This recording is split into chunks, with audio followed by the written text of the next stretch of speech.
So today's Cup of Joe lesson, something I want to leave you with, is a very, very simple tip, strategy, something any one of us can do in order to stimulate creativity, in order to get some new, fresh ideas, in order to eliminate some anxiety, and just have a sense of enjoyment. So what do you think I'm talking about? Well, I want to give you permission basically to daydream. More specifically, let your mind go adrift.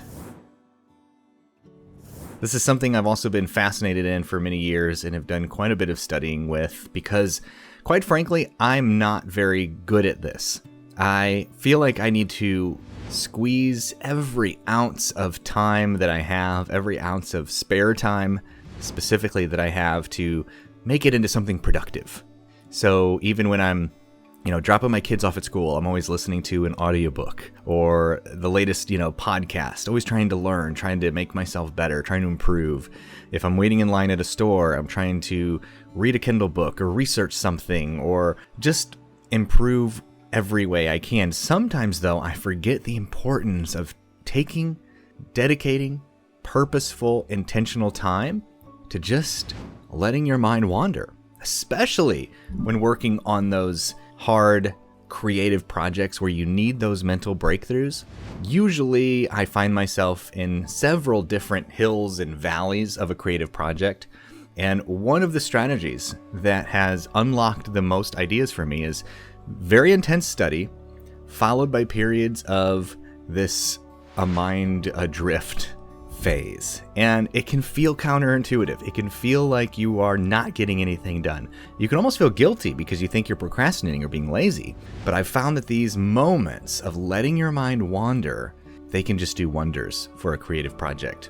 And it's harder than ever, I think, these days because we've got these devices. We're always plugged in. It's almost like you have to schedule this unplugged time. Even just going for a walk outside in nature.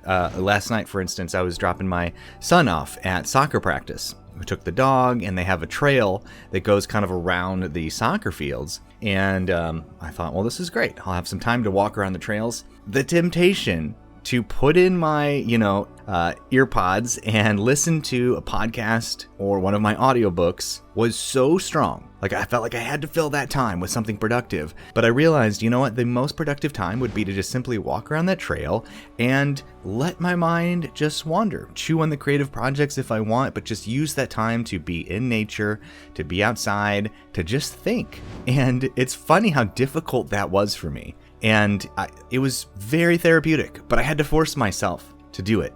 My natural instinct was to fill that time with something. And so I think we've forgotten how to just be, how to just think. I wanted to kind of run through some of the studies that I found on this. Adrift, by definition, floating without control. That's the part that caught my eye there. Floating without control. So again, my tendency is to control everything, to control the environment. And in some cases, it's good. Don't get me wrong. There is a time and a place for being disciplined and dedicated and trying to learn and grow and improve. But this is also a strategy that should not be ignored. Letting your mind basically float without control. This quote from the book Focus, The Hidden Driver of Excellence by Daniel Goleman says, "Our mind holds endless ideas, memories, and potential associations waiting to be made. But the likelihood of the right idea connecting with the right memory within the right context and all that coming into the spotlight of attention diminishes drastically when we are either hyper-focused or too gripped by an overload of distractions to notice the insight." How many of you aren't noticing the insights? So what does drifting look like to you? I think each and every one of us has different moments in our life when we can let our mind go adrift. Maybe it's purposely being out in nature. Maybe it's driving out to a secluded field, watching the sunset, just being out in nature. Sometimes, for me, it's just driving to an empty parking lot on my lunch break, sitting in the car and for me, it's more open spaces, getting away from the hustle and bustle. Sometimes it's the opposite. Sometimes it's enjoying a cup of coffee in solitude. Sometimes It's enjoying a cup of coffee in a coffee shop and just being in the ambient noise, letting the conversations around me take place and not really focusing on any one thing, just being. Sometimes it's camping in nature. Many times people have to literally go get away, leave their devices, and go be in nature. There's no doubt about it. There's multiple studies on this. We don't have to reiterate those here, that being in nature, taking walks, stimulates so much of our creativity. Even just a nice drive. You know, I used to do a lot of my thinking time when I did work in a corporate job and I had a daily commute, usually a pretty far one. It was about an hour commute, each way. And now that I work from home, well, I don't really have that drive time. So sometimes just me taking 30 minutes and just going out for a drive. Now, with increasing gas prices, I've got to be a little bit more smart about it, but I try to use drive time to do some of this thinking and letting my mind wander. Just don't forget, a mind adrift lets our creative juices flow. It is a tool of the creative. It's not wasted time. The brain stems involved in mind wandering have been found active just before people hit upon a creative insight. Isn't that fascinating that they can even see this? They can track it. When people have a creative insight, they can see that. They can see that now. And the parts that are involved of the brain right before that happens, the parts of the brain involved in mind wandering. There was also another study I found fascinating. When challenged by a creative task, for example, finding novel uses for a brick, those with ADD do better despite their zoning out, or perhaps exactly because of it. Isn't that interesting? There's definitely a time in order to, guide our thoughts, but then there's also a time to let our thoughts be unguided. In fact, they found that those with ADD in that study, they had 40% more original answers. The ones that lost focus, the ones that let their minds wander. Back to the book, Focus, The Hidden Driver of Excellence, he says, open awareness creates a mental platform for creative breakthroughs and unexpected insights. In open awareness, we have no devil's advocate, no cynicism or judgment, just utter receptivity to whatever floats into the mind. But once we've hit upon a great creative insight, here's the key. Don't miss this. We need to capture the prize by switching to a keen focus on how to apply it.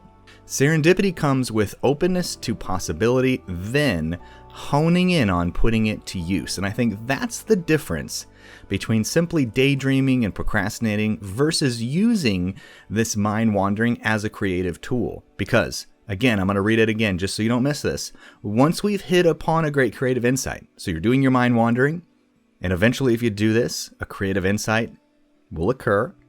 What do we need to do? That's when you need to capture the prize by switching to a keen focus on how to apply it. You've got to apply it. You've got to put it into use.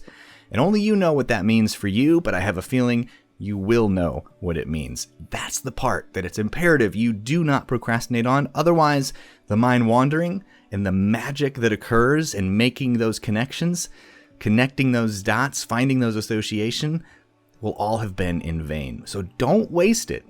Use it. Apply it. Put it into action. All right, so some key takeaways here before we part ways. Your mind needs wandering time to make potential associations and connections. Without it, those connections might never be made. Schedule time to let your mind wander. And instead of feeling guilty for daydreaming, embrace it. And when you get that creative insight, capture it and put it to use. This is a tool that we can definitely use here at Unchained Writer. Now, our time for mind wandering is going to be different. I would say don't feel like you need big blocks of mind wandering time either. I know that's my temptation, is to think, okay, well, I've got to schedule half a day to just go walk outside and let my mind wander. That's not so. I've found that sometimes even a 5 to 10 minute walk around the block can do that for me. Even a drive up to the pharmacy. All right, when you just turn on the radio, just let your mind kind of think. You'll know the times of day also where your mind seems to be a little bit more creative, when it's kind of making those connections, and the times when maybe it's not so productive. So experiment with it. Know that this is a tool that you can use, and then apply it and take action. Hopefully this will help you. All right, Unchained Writers, I'm going to let you back to it. Hope you have a fantastic rest of your day. Go out there, grab those creative ideas, make it happen. Always a pleasure being here with you. Big Unchained Writer group hug, virtual high fives all around. Don't forget, give yourself the credit that you deserve for showing up. Even if it's 5 minutes, even if it's 10 minutes, it all adds up. Be back with you real soon. Till then, I'll be cheering for you. Bye, everyone.